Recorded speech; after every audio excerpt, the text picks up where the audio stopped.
അദ്ദേഹത്തിന്റെ തപസ് മുടങ്ങണം, അദ്ദേഹത്തെ ആകർഷിക്കണം, ഈ സ്ത്രീകളെ ആകർഷിക്കണം. അതിനുവേണ്ടി പണ്ട് ദേവേന്ദ്രൻ പറഞ്ഞു വിട്ടിരുന്നു. അവിടെ ചെന്ന് തപസ് ചെയ്യുന്ന അർജുന്റെ മുമ്പിൽ ആ സ്ത്രീകൾ തിരുവാതിര കളിക്കുകയാണ്, ഉമ്മയടിക്കുകയാണ്. അതിന്റെ 1-2 വരികൾ ഞാനിവിടെ പാടാം.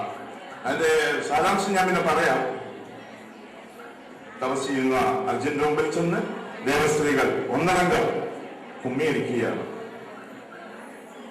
മുല്ലസായക തുല്യനാകിയ നല്ല സുന്ദരനല്ലയോ നീ, മുല്ലസായക തുല്യനാകിയ നല്ല സുന്ദരനല്ലയോ, മുല്ലസായക തുല്യനാകിയ സുന്ദരനല്ലയോ. കുന്ദീനന്ദനൻ ആയ ഭവാൻ എന്തിനിങ്ങനെ ദുഃഖിക്കുന്നു. കുന്തിദേവിയുടെ പുത്രനായ അല്ലയോ അർജുന, എന്തിനാണ് ഇങ്ങനെ തപസ് ചെയ്യുന്നത്? എന്താണ് അങ്ങേക്കുള്ള ദുഃഖം? കണ്ണു തുറന്നാലും ഞങ്ങളുടെ ഈ പാണ്ഡവാണിമാരുടെ തരങ്ങളെ കണ്ടുകൊള്ളുക, പാണ്ഡവാരുടെ കാന്തങ്ങളെ കണ്ടുകൊള്ളുക.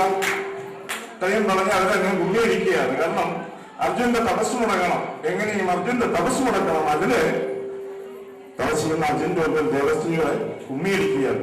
പാണ്ഡവാണിമാരുടെ തലങ്ങളെ കണ്ടുകൊള്ളുക. 1000 കണ്ണുള്ളവരും കണ്ണന്റെ പ്രിയ തോന്നുമായ അല്ലയോ അർജുന, കണ്ണു തുറക്കൂ. കണ്ടില്ലേ ഞങ്ങളുടെ ഈ തിരുവാതിരകൾ കണ്ടില്ലേ? കണ്ണു തുറക്കൂ.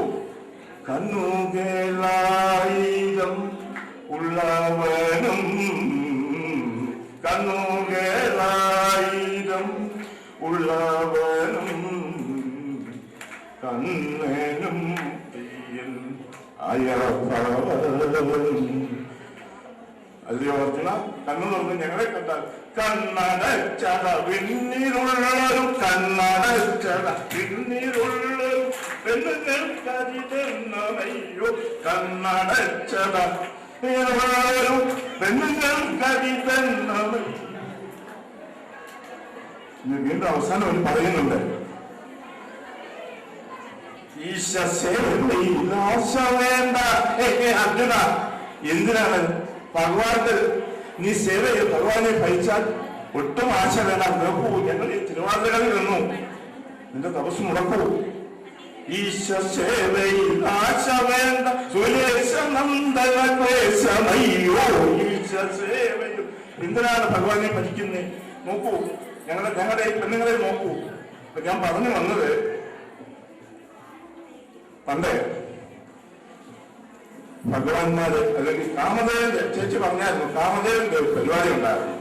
അത് തപസ് മുടക്കാനോ വല്ല സ്ത്രീകളെ ആകർഷിക്കാനോ ഭഗവാന്മാരെ ആകർഷിപ്പിക്കാനോ അവിടെ ചെന്ന് തിരുവാതിര കളിക്കുക, കുമ്മിയടിക്കുക. നമ്മളിവിടെ പറഞ്ഞു വന്നത് തിരുവാതിരയുടെ മാഹാത്മ്യമാണെങ്കിൽ തന്നെയും പരമാശ്വര തിരുവാതിര എന്ന ആ പ്രധാന ദിവസത്തില് ചേച്ചി പറഞ്ഞതുപോലെ തന്നെ ഭഗവാന്റെ കാളകൂട വിഷം ഭൂമിയിൽ വീഴാതിരിക്കാനും അത് മെഴുങ്ങാതിരിക്കാനും അതുപോലെ തന്നെ ചില ഭർത്താക്കന്മാരുടെ നല്ല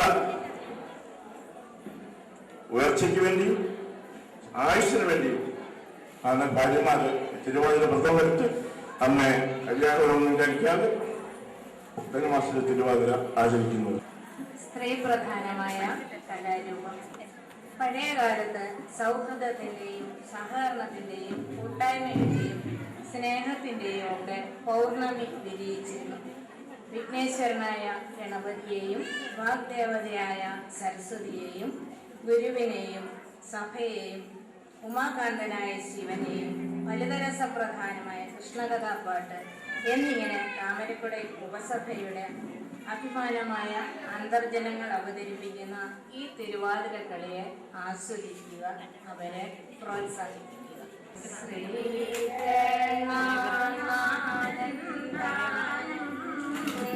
വാണിയും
കൈതോഴം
എന്താണ് തിരുവാതിര എന്നറിഞ്ഞുകൊണ്ടാണോ നമ്മളൊക്കെ നമ്മളുടെ കുഞ്ഞുങ്ങൾ മുതൽ പ്രായമായവർക്ക് നമ്മളുടെ അന്തർജനങ്ങൾക്കൊക്കെ അതിന്റെ മഹാത്മ്യവും മഹത്വവും ഒക്കെ അറിയാം. പക്ഷെ ഇന്നത്തെ കുഞ്ഞുങ്ങൾ, ഈ കാലഘട്ടത്തിൽ വളരുന്ന കുഞ്ഞുങ്ങൾ, ഇന്നലെ എന്തിനോ പറഞ്ഞതുപോലെ കമ്പ്യൂട്ടറിൽ ജനിച്ച് കമ്പ്യൂട്ടറിൽ ജീവിക്കുന്ന ഒരു സംവിധാനത്തിൽ പോകുന്ന കുഞ്ഞുങ്ങൾക്ക് നമ്മളുടെ ആചാരാനുഷ്ഠാനങ്ങളിലെ പ്രത്യേകതകളോ പ്രാധാന്യമോ അറിയാമോ എന്നുള്ള കാര്യത്തിൽ വളരെ സംശയമുണ്ട്. അതൊക്കെ കൊണ്ട് പുതിയ കാലത്ത് ജീവിക്കുന്നവർ നമ്മളുടെ ആർഷമായ ഭാരതീയമായ ബ്രാഹ്മണ സങ്കല്പങ്ങളിൽ എന്തൊക്കെ ആചാരങ്ങളായിരുന്നു എന്ന് മനസ്സിലാക്കേണ്ടതുണ്ട്. നമ്മളുടെ സംസ്കാരമാണ് നമ്മളാക്കുന്നത് എന്ന് പറയുന്ന ഓരോ സമൂഹത്തിന്റെയും സംസ്കൃതി എന്താണ്, നമ്മളുടെ അനുഷ്ഠിച്ചു പോകുന്ന സംസ്കാരം, ഓരോ സിവിലൈസേഷൻ സംസ്കാരം എന്ന് പറയുമ്പോൾ എങ്ങനെയാണ് ഈ കാലഘട്ടത്തിൽ എത്തി നിൽക്കുന്നത്. ഇന്ന് അത് പിന്നോട്ട് നടന്നു തുടങ്ങിയോ എന്ന് സംശയിക്കേണ്ട കാലഘട്ടമാണിത്. ഒരുപാട് പുതിയ പുതിയ കണ്ടെത്തലുകളിലൂടെ, ചിന്തകളിലൂടെ ഇന്ന് നാം ആർജിച്ചിരിക്കുന്ന സംസ്കാരം നഷ്ടപ്പെടാതെ, നശിച്ചു പോകാതെ കാത്തു സൂക്ഷിക്കേണ്ട ഉത്തരവാദിത്വം നമുക്കൊക്കെയാണ്. നമ്മുടെ അമ്മമാർക്ക് പ്രധാനമായിട്ടും ഉള്ള ഒരു ഉത്തരവാദിത്വമാണ്. നമ്മുടെ പുതിയ തലമുറയെ എങ്ങനെ ഈ കാലത്ത് ജീവിക്കാൻ സജ്ജമാക്കണം എന്ന്. അതിന് തിരുവാതിരയാണോ എന്നൊരു സംശയപ്പെട്ടു വരും. തിരുവാതിരയെന്നല്ല, നമ്മൾ അനുഷ്ഠാനമായിട്ട് പാലിച്ചു പോകുന്ന ഓരോ നിയമങ്ങളും നമ്മളുടെ ജീവിതത്തിന് ഒരുപാട് ശക്തി തരുന്നതാണ് എന്നുള്ള ഒരു തിരിച്ചറിവ് നമുക്കുണ്ടാകണം. ശ്രീപരമേശ്വരന്റെ ജന്മദിനമാണ് ധനുമാസത്തിൽ തിരുവാതിര.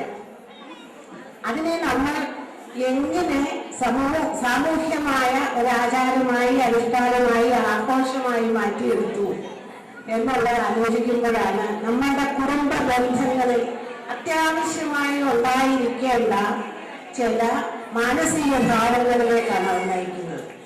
ഭഗവാന്റെ തിരുനാളിനെ ശ്രീപാർവതി എങ്ങനെയാണ് അതിനെ ഉൾക്കൊണ്ടത് എന്നത് നമ്മളുടെ ഓരോ കുടുംബത്തിന്റെയും ചിട്ടപ്പെടുത്തലിന് എത്രമാത്രം സഹായിച്ചിട്ടുണ്ട് എന്ന് നമുക്ക് ആലോചിച്ചാൽ മനസ്സിലാവും.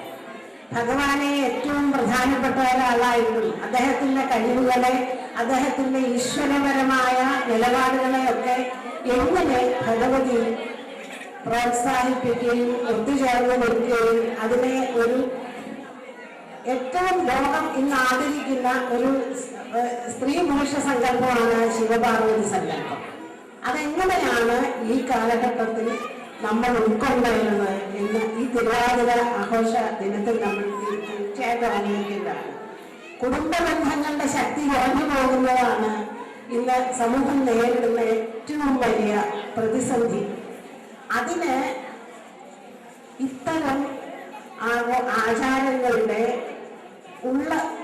മനസ്സിലാക്കുക എന്നുള്ളത് ഒരു വളരെ പ്രധാനപ്പെട്ട കാര്യമാണ്. സ്ത്രീ ശാക്തീകരണം എന്ന് പറയുന്ന ഈ കാലഘട്ടത്തിൽ സ്ത്രീ ശാക്തീകരണം എങ്ങനെയാണ് സാധിക്കേണ്ടത്? സ്ത്രീയെ സ്വതന്ത്രമായിട്ട് ഇന്ന് നമ്മുടെ ഈ മാധ്യമങ്ങളിലൂടെ അല്ലാതെയൊക്കെ കണ്ടുകൊണ്ടിരിക്കുന്ന ഒരവസ്ഥയിലേക്ക് തള്ളിവിടലാണ് സ്ത്രീ സ്വാതന്ത്ര്യം. അതോ സ്ത്രീക്ക് അംഗീകാരവും തികഞ്ഞ സ്വാതന്ത്ര്യവും എങ്ങനെയാണ് ലഭിക്കുക? എന്താണ് സ്ത്രീ സ്വാതന്ത്ര്യം എന്നുള്ളത് നമ്മൾ മറന്നുപോയിരിക്കുന്നു. സ്വസ്ഥമായ സ്വച്ഛമായ ഒരു സമൂഹത്തെ കെട്ടിപ്പടുക്കുന്നതിന് സ്ത്രീയുടെ പങ്ക് എന്താണ് എന്നും ഈ തിരുവാതിര നമ്മളെ ഓർമ്മിപ്പിക്കുന്നതാകട്ടെ. ഓരോ കുടുംബത്തിലും ഒരു സ്ത്രീ എങ്ങനെ നിലപാടെടുക്കുമ്പോഴാണ് ആ കുടുംബം സ്വച്ഛവും നല്ല കരുത്തുള്ളതുമായ ഒരു കുടുംബവും മാതൃകാ കുടുംബവുമായി മാറുന്നത് എന്ന് നമ്മൾ തീർച്ചയായിട്ടും ആലോചിക്കണം. ഓരോ വഴിക്കും സ്വാതന്ത്ര്യത്തെ 1% പോലും നഷ്ടപ്പെടുത്താതെ സ്ത്രീക്ക് സമൂഹത്തിൽ നിലപാടെടുക്കാൻ കാലികമായ പുരോഗമനപരമായ ആശയങ്ങളെ ഉൾക്കൊള്ളുന്ന കുടുംബങ്ങളുണ്ടാകുക. ഒരു സ്ത്രീയെയും അടുക്കളയിൽ തളച്ചിടുന്ന അല്ലെങ്കിൽ ഒരു സമൂഹത്തിൽ അന്ധകാരത്തിലേക്ക് നയിക്കുന്ന ഒരു സംവിധാനമല്ല ആദ്യ കാലത്തുണ്ടായിരുന്നത്. നമ്മുടെ പുരാണങ്ങളിലെ സ്ത്രീകൾ ആരും മോശപ്പെട്ടവരായിരുന്നില്ല. എല്ലാവരും വളരെ ശക്തിയോടുകൂടി സമൂഹത്തിലും കുടുംബത്തിലും ജീവിച്ചവരാണ് നമ്മളുടെ പുരാണ കഥാപാത്രങ്ങളെല്ലാം. അതെങ്ങനെയാണ് സംഭവിച്ചത്? എങ്ങനെയാണ് അത് കഴിഞ്ഞത്? ഇന്നും നമുക്ക് മനസ്സിലാവും. നല്ല കുടുംബങ്ങളിലെല്ലാം സ്ത്രീയുടെ പ്രാധാന്യം, സ്ത്രീയുടെ ആശയങ്ങൾ നടപ്പാക്കപ്പെടുന്നുണ്ട്. എത്ര സമൂഹത്തിൽ സ്ത്രീക്ക് സ്വാതന്ത്ര്യമില്ല എന്ന് മുറവിളി കൂട്ടുമ്പോഴും ഓരോ കുടുംബങ്ങളിലും സ്ത്രീയുടെ അഭിപ്രായങ്ങളും ആശയങ്ങളും മാനിക്കുന്ന നല്ല കുടുംബങ്ങൾ ധാരാളമുണ്ട്. അത്തരം കുടുംബങ്ങളിൽ മാതൃകയാവാൻ ഇത്തരം ആചാരങ്ങൾ എങ്ങനെ സഹായമാകുന്നു എന്ന് മാത്രമേ ഞാനിവിടെ പറയാൻ ഉദ്ദേശിക്കുന്നുള്ളൂ. അതുകൊണ്ട് വലിയൊരു ഇതിന് ആവശ്യമുള്ള ഒരു സന്ദർഭമാണിത്. അപ്പോൾ നമ്മൾ അമ്മമാരൊക്കെ ഈ നമ്മളുടെ ബ്രാഹ്മണ പ്രത്യേകിച്ച് സാംസ്കാരികമായ പുരോഗതിയിൽ ഏറ്റവും മുന്നിൽ നിന്ന് മാതൃകയായിട്ടുള്ളത് ബ്രാഹ്മണ സമൂഹമാണ്. എങ്ങനെയാണ് ഒരു സമൂഹത്തെ വാർത്തെടുക്കുക? നമ്മൾ മാത്രമല്ല, ബ്രാഹ്മണരെ മാത്രമല്ലാതെ സമൂഹത്തിന്റെ ഈ ജാതി വ്യവസ്ഥ ഉണ്ടായിരുന്ന കാലത്ത് പോലും ആ മേൽത്തട്ട് മുതൽ കീഴേത്തട്ട് വരെ മനുഷ്യനെ എങ്ങനെ പരിഗണിക്കണം എന്ന് മനസ്സിലാക്കിയവരാണ് ബ്രാഹ്മണ കുടുംബങ്ങൾ എന്നാണ് എന്റെ അനുഭവത്തിൽ നിന്ന് എനിക്ക് തോന്നിയിട്ടുള്ളത്. ഒരാളെ പോലും മനുഷ്യത്വത്തോടല്ലാതെയുള്ള ഏറ്റവും താഴെത്തട്ടിലുള്ള ആളുകളെ പോലും അങ്ങേയറ്റ സ്നേഹത്തോടു കൂടി മാത്രം പരിഗണിച്ചിരുന്ന ഒരു കുടുംബ പശ്ചാത്തലത്തിലാണ് ഞാൻ ജീവിച്ചു വളർന്നത്. അതുകൊണ്ടാവാം എനിക്ക് ഒരിക്കലും സമൂഹത്തിൽ ഒരാളെയും പുച്ഛമായിട്ടോ ചെറുതായിട്ടോ തോന്നുന്ന ഒരു മനസ്സ് ഒരിക്കലും ഉണ്ടായിട്ടില്ല. അതുതന്നെയാണ് ഈ ആധുനിക കാലത്ത് കമ്മ്യൂണിസം എന്ന് പറയാനും എനിക്ക് മടി തോന്നുന്നില്ല. അത്തരം ഒരു ജീവിതാവസ്ഥയെ നമ്മൾ ഇനിയും സമൂഹത്തിൽ നല്ല നിലവാരം പുലർത്തുന്ന ബ്രാഹ്മണ സമൂഹത്തെയും പ്രത്യേകമായിട്ട് വേർതിരിച്ചു കാണാൻ കഴിയുന്ന ഒരു സംവിധാനത്തിലേക്ക് പോകണം എന്നുള്ള ആഗ്രഹം കൊണ്ട് ഇത്തരം ആചാരത്തെ പറ്റി രണ്ടു വാക്ക് ഞാൻ പറയുന്നേ ഉള്ളൂ. ധനുമാസത്തിലെ തിരുവാതിര നല്ല മഞ്ഞുകാലമാണ്. എന്റെ ചെറുപ്പം